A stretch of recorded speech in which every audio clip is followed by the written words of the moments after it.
I'm getting ready to put our hood inserts in our 69 GTX. These are a non-air grabber style hood insert, so they're just basically a decorative item with the engine call out on there. In this case, a 440, because it's a Super Commando engine. The Q5 Seafoam paint is just amazing. Looks great on the inserts. 440 call out, looks great.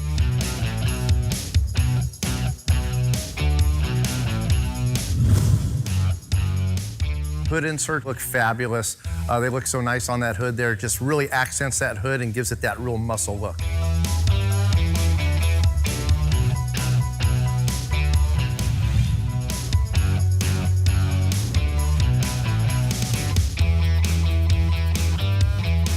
I'm going to go ahead and install the grill in the GTX. We did a fabulous job actually restoring this grill. We were able to keep the original grill, which in a lot of cases is pretty rare, being that it's, mostly plastic. It's got a couple little metal bands on it, but we're also able to get the original fasteners from Tony. A lot of them break off. When you remove that grill, they all snap off.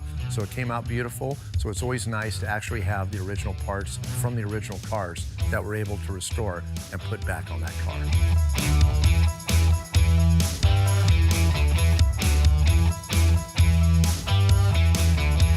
The GTX is beautiful. It's coming together so nicely. Everything's just kind of falling suit. I'm not having any real big issues or real big problems so far. So it's kind of nice whenever everything just kind of falls in line and you can just kind of keep going with the flow. And so it's going great.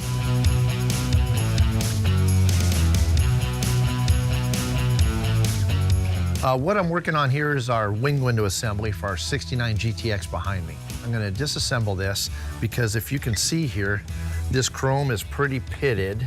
In this case here, our vent frames are a little bit pitted, so I'm going to replace those with Tony's parts. He has a really nice aftermarket vent frame.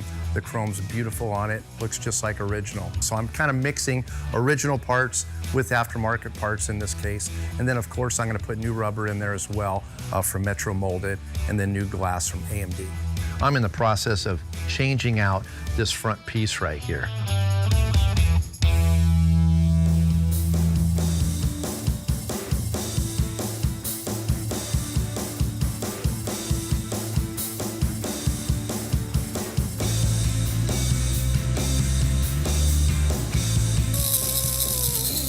So now I got my channel. This is the part I'm saving.